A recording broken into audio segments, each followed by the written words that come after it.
From Hollywood, it's time now for... Johnny Dollar. Hello. Dollar?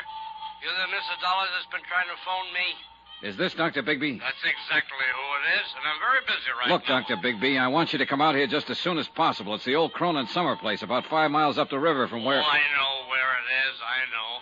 What are you doing up there?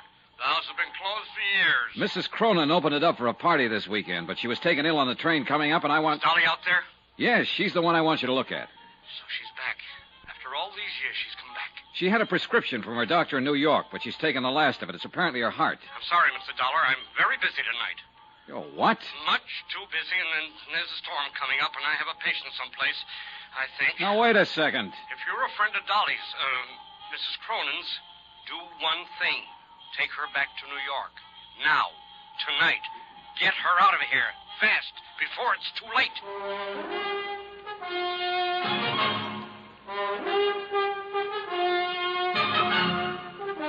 Tonight and every weekday night, Bob Bailey in the transcribed adventures of the man with the action-packed expense account, America's fabulous freelance insurance investigator. Yours truly, Johnny Dollar.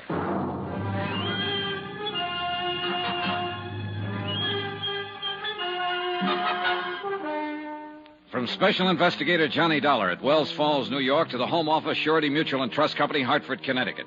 Assignment, the Cronin matter. A $500,000 necklace. Expense account continued. Item 7, $5.40, taxi. I figured I'd find Dr. Bigby in one of the local pubs, but I covered them all in about 30 minutes. No sale.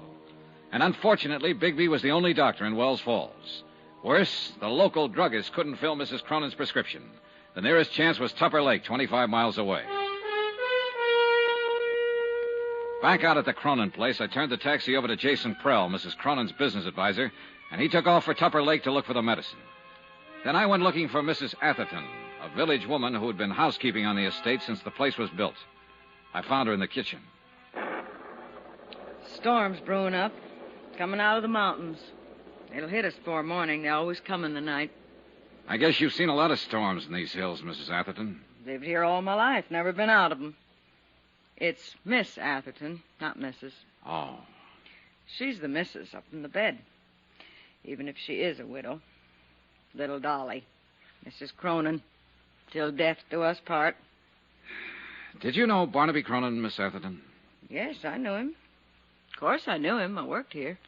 Oh, yes, you were here then. What kind of a man was he? Like any other man. Not according to Dolly, Mrs. Cronin. She apparently worshipped him. Still does, in fact. Dolly's always worshiping something. Everybody was always worshiping her. She had us all dancing to her tune, and without even trying. You knew her back then? She was born and raised here in the village. I thought everybody knew that.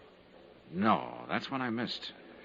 Well, we used to work together, waiting tables at the summer hotels around here. That's where Jason Prell saw her. Told her she ought to be on Broadway. She left the town the next week. Didn't come back again till after she and Barnaby was married. And she got him to spend a fortune to build this place for her. Well, I guess he had the fortune to spend. Oh, yes. She married well. Count on Dolly for that. Always got whatever she wanted and never even had to ask. Things were just given to her, always. Yeah, probably so. But she's been pretty generous herself. Like keeping you on here, for instance, when the house has been closed up for years with nobody using it. Oh, she's the dancing darling, all right, right to the end. Well, now, if you'll excuse me... There was something else I wanted to ask you, Miss Atherton. I'm not one to talk ordinarily, but you got me started. Well, this is not about Mrs. Cronin, at least not directly. She was taken ill on the train. I don't think it's serious, but I wanted a doctor to look her over. The only one in the village seems to be a man by the name of Bigby.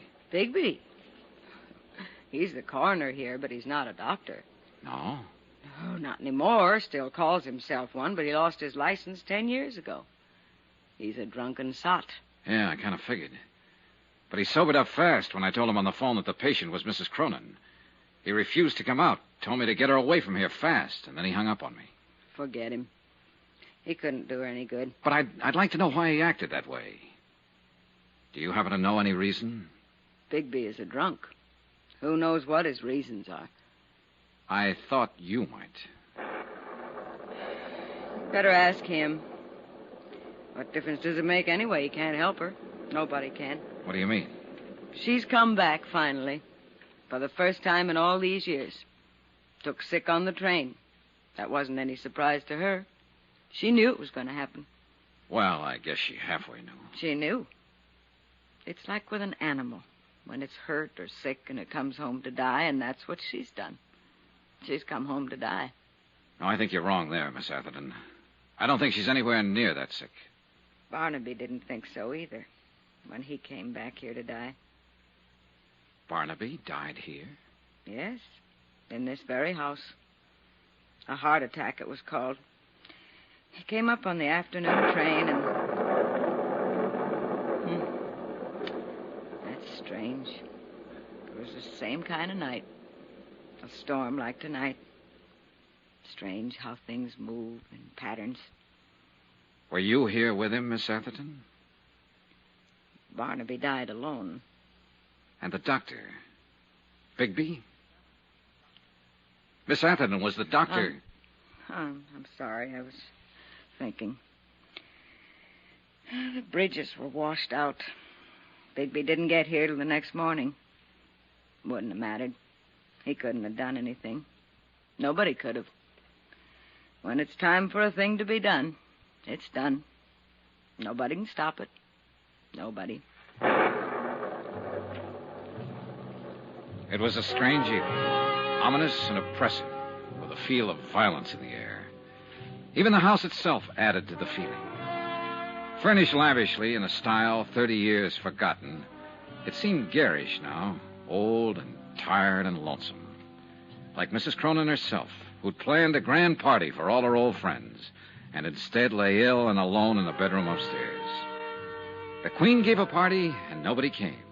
All dressed up, no place to go. Yeah, a gloomy evening. Jason Prell came back from Tupper Lake with the medicine. Miss Atherton served a dinner of sorts, served it in silence, and we were left to our own devices. 5 guests and a mansion built for 100. Prell stayed pretty much to himself. Lovely Laura Dean, with that air of knowing innocence, inveigled Shorty Weber into teaching her some of his old dance routines. And they cranked up an old phonograph in the music room. And me, I just stood at an open window and watched the rain come down and tried to think. That's the perfect touch. It's exactly what the evening needed. That music? Now, Sylvia. Really cornball, isn't it? No, Johnny. I meant the thunderstorm. An isolated old mansion. Fabulous necklace of diamonds and emeralds. Weird housekeeper. A hostess lying ill. And now rain. Shades of a house of Usher. That'll make a good lead for your magazine story. I should have stayed in New York and just written it, not lived it. Oh, I thought you were the big take-a-chance girl, Miss Blake. Danger, mystery, adventure. Don't those things appeal to you? Maybe. Is there any of that lying around somewhere? There may be, before the night's over. Well, all I can see at the moment is sheer boredom. You have to know where to look. In the bottom of that Scotch glass, for instance? Just killing time. Oh. I've been wanting to ask you, Johnny. How'd you get that cut on your head? It's a long story. It happened on the train, I know that. You didn't have it when we left. A sudden stop. I fell over my suitcase. Sure you did. Backwards. Huh? It's on the back of your head. Somebody made a try for it, didn't they? On the train coming up. Well, I don't know what they were trying for. There wasn't time to ask. Maybe they even got it. That's the way you were betting, wasn't it? That it wouldn't be just an attempt. That somebody was going to get it and get away with it. Did they? Is that what happened? Is it gone? All right, just stand there and grin then. Oh, rain. I'm going back to the city tomorrow. You are? Well, don't smother me with your pleading. No, stick around, Sylvia. Things may get better, including the music. You know, in a way, I hope somebody did get the Circle of Fire. Why? What good is that fabulous necklace doing her now, lying up there? She's had everything she ever wanted. Life's been too easy on her. She doesn't deserve it. She ought to lose it. Her life or the necklace? The necklace, of course. You know, for reasons I can't go into, I think you'll be sorry you said that someday. Sorry? Why? She's a woman who's had everything. You're pretty bitter, aren't you? Hurt and afraid. Am I? You feel something big may have passed you by, and you put up that tight, bright front for protection. But inside, you're tied in knots. And what is your recommendation, Doctor? A man, perhaps? That's the usual advice. Now, you said it. I didn't. Well, you're a man, Johnny. Why don't you smooch with me? It'd be a way of passing the evening, killing time. All right. What are you... Johnny, wait! Johnny, why did you do it? Because you wanted me to, and because I wanted to. Adventure, mystery, danger. Who's bored? Who's going back to the city? Those doctors are right.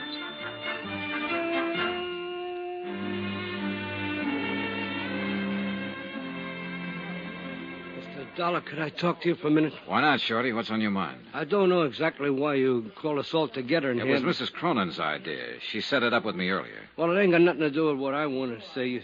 You seen me in a bad light there yesterday at Dolly's apartment. Well, you found a gun in me. You know about my record. It made it look bad. I know it did. But so help me, Mr. Dollar, everything I told you was the gospel truth. Yeah. I'd break my arm before I'd do anything to harm Dolly in the least bit. You see, I've been in love with that woman for 35 years. Like to broke my heart when she married Barnaby. But I always knew I didn't have no chance right from the start. She was up there, big, somebody. Me, I was a nobody. But I'd still die for her any time. That's all, Mr. Dollar. I just wanted you to know. They were all there, gathered around the big dining table, watching me and waiting. Mrs. Cronin had asked me to arrange it. She said that was the main reason they'd come, and she didn't want to disappoint them. I told them that. And then I took the circle of fire from my pocket and laid it on the table. They all reacted in different ways. Laura Dean gave a gasp and her eyes opened wide. And Sylvia... Look at it. Just look at it. Sylvia Blake was fascinated, hypnotized. Yeah, you should have seen it on her back in the old days. It sparkled even twice as much. So that's what this is all about. It's only jewelry. I've seen it before. But there was one special reaction I was looking for, and I got it. Jason Prell's face went white. Who could imagine anything so beautiful? Mr. Prell, you seem surprised. I wasn't carrying the necklace in its case, the case you stole from me on the train. What? I was carrying it loose in my pocket. What did you do, throw the case off the train without even bothering to... He's running away! Prell! I went after him, but he'd already disappeared somewhere down the hall. He knew the layout of the house, and I didn't. I searched the different rooms quickly as I passed, but there was no sign of him. He couldn't have reached the floors above, but he might have gone down toward the game room and lower halls. I eased my gun from its holster and started slowly down the stairs. And at that moment, every light in the house went out.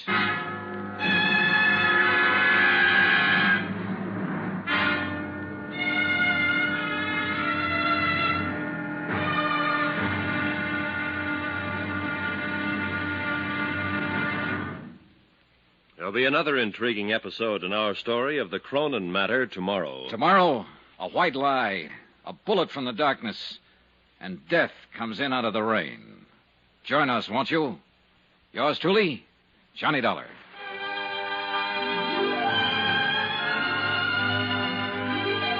Yours truly, Johnny Dollar, starring Bob Bailey, is transcribed in Hollywood. Written by Les Crutchfield, it is produced and directed by Jack Johnstone. Be sure to join us tomorrow night, same time and station, for the next exciting episode of Yours truly, Johnny Dollar. Roy Rowan speaking.